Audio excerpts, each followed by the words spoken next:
Hello दोस्तों, नमस्कार। एक बार आपका फिर से हमारे चैनल ए मैकेनिकल इंजीनियर यूट्यूब चैनल में बहुत बहुत स्वागत है। दोस्तों, आज हम आपको इस वीडियो में बताने जा रहे हैं कि एक अट्रैक्टिव सीवी कैसे बनाएं सीमेंट कंपनी के लिए। क्योंकि दोस्तों क्या होता है कि जैसे आपने कंपनी में ऑफ कैंपस अप्लाई किया और आपने सबसे पहले सीवी सबमिट कर दिया, तो वो जो सीवी होता है ना, वो सबसे पहले एचआर के पास जाता है। तो उसमें से वो मैं आपको रफ एन आइडिया बता दूँ, वो बस 30% सीवी को सेलेक्ट करता है और एचआर के पास टेक्निकल नॉलेज होती नहीं है। वो बस आपके सीवी के बाहर से ऊपर से आउटलुक को देखकर सेलेक्ट करता है, किसने कितनी अच्छी स्ट्रेंथ लिखी हैं, किसने कितनी अच्छी से इंग्लिश लिखी है उसमें, तो वो उस टाइप से बस उसको सेलेक्ट करता है और उसके आपने कौन सी स्किल्स लिखी हैं वो सब उसको देखता है। तो इसलिए एक अट्रैक्टिव सीवी होना बहुत ज़रूरी है। तो दोस्तों, हमने यहाँ पे एक सैंपल के लिए एक सीवी लिया है।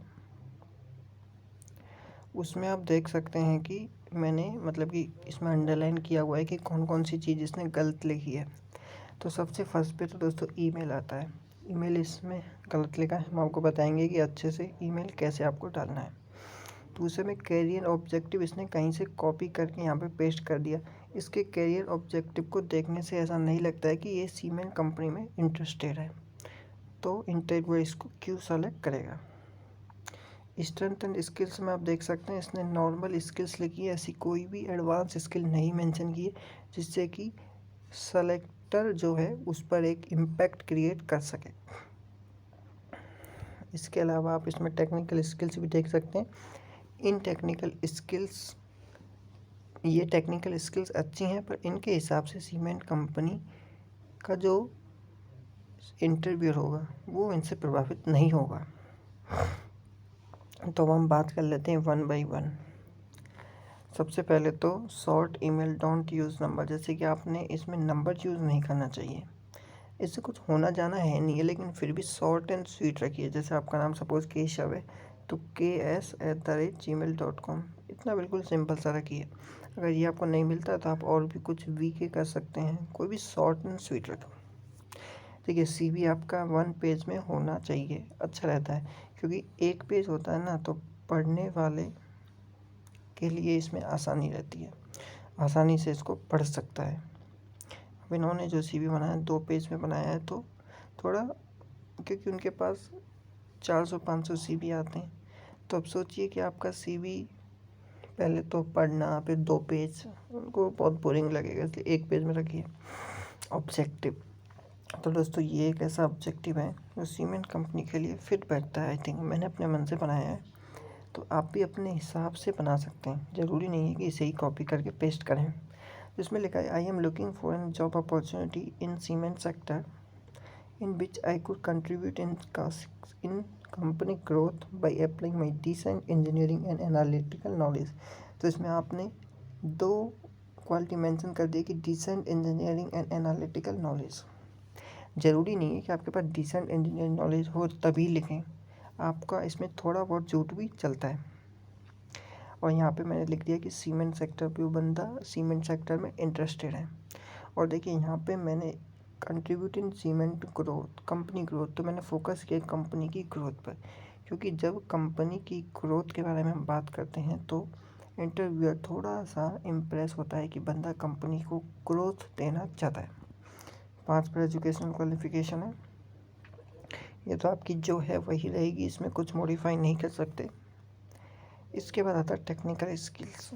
तो टेक्निकल स्किल्स अगर मैं बताऊँ तो सीमेंट कंपनी के लिए टेक्निकल स्किल्स आप क्या मेंशन कर सकते हैं, having great command in thermodynamics. अगर आप मैकेनिकल से हैं तो आपकी जो सब्जेक्ट है उसमें थर्मोडायनामिक्स, मशीन डिज़ाइन और थ्योरी ऑफ मशीन आप मेंशन ज़रूर करें, क्योंकि ये जो 3 सब्जेक्ट्स हैं ये सीमेंट प्लांट में बहुत ज़्यादा यूज़ होती हैं। तो थर्मोडायनामिक्स में आप लिखिए great command, machine design and theory of machine, और इसके हिसाब से ही आप अपने आप को मॉडिफाई कर सकते हैं, ठीक है। इसके बाद जो दूसरा आपने कोई सॉफ्टवेयर सीखा होगा, केटिया सीखा हो या फिर आपने SAP सीखा हो, ठीक। इसके अलावा सबसे इम्पोर्टेंट स्ट्रेंथ, इसमें आपकी जो स्ट्रेंथ होगी, देखिए ये वाली स्ट्रेंथ आपकी बहुत ज़्यादा इंप्रेशन क्रिएट करेगी मुझे लगता है। इनोवेटिव माइंड, प्रोएक्टिव उसे बोलते हैं जो मतलब कि बहुत ज़्यादा एक्टिव होता है। कोई भी उसे चीज़ दिखती है ना तो वो तुरंत एक्शन ले लेता है। Committed and hard working, committed मतलब जो काम जिस दिन ख़त्म करना है उसी दिन होना चाहिए। क्रिएटिव, इसकी कंपनी को बहुत ज़्यादा ज़रूरत होती है। Innovative plus creative, innovative mind, नया नया इनोवेशन कंपनी को दें, इसलिए वो यंग जो लोग होते हैं उनको ज़्यादा प्रेफर करते हैं। Hungry for learning new things, तो एक कंपनी आपको कुछ नई चीज़ सिखाती है तो आप उसे कितना जल्दी सीखते हैं और आपकी उसमें कितनी ज़्यादा क्यूरियोसिटी है, तो वो कंपनी को एक चाहिए होता है। इसके बाद वीकनेस में ऐसी कोई वीकनेस मेंशन ना करें जो नेगेटिव इम्पैक्ट क्रिएट करे।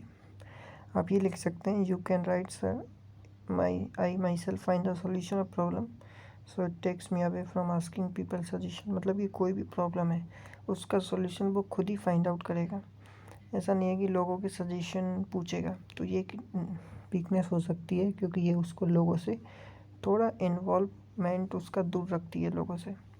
इसके बाद हॉबीज़ और इंटरेस्ट, तो हॉबीज़ आपकी एक जेन्युइन हॉबी होनी चाहिए, ऐसा नहीं है कॉपी कर लिया।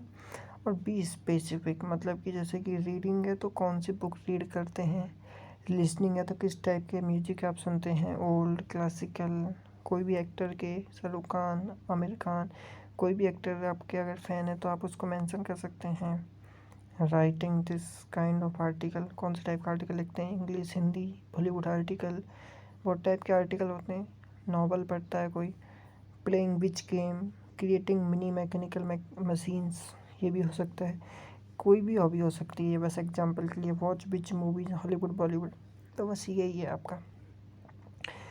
Thanks for watching this video. अब दोस्तों सबसे इम्पोर्टेंट बात, अगर आपने कोई CV बनाया है तो आप उसे हमारे व्हाट्सएप पर ये हमारा व्हाट्सएप नंबर है, इस पर आप सेंड कर सकते हैं 8619105903। इस पर आप सेंड कर सकते हैं आपका CV, और अगर कोई इम्प्रूवमेंट होगा फर्दर तो हम आपको बता देंगे, लेकिन उससे पहले आपको हमारा ये जो चैनल है वो सब्सक्राइब करना पड़ेगा। बहुत बहुत धन्यवाद दोस्तों।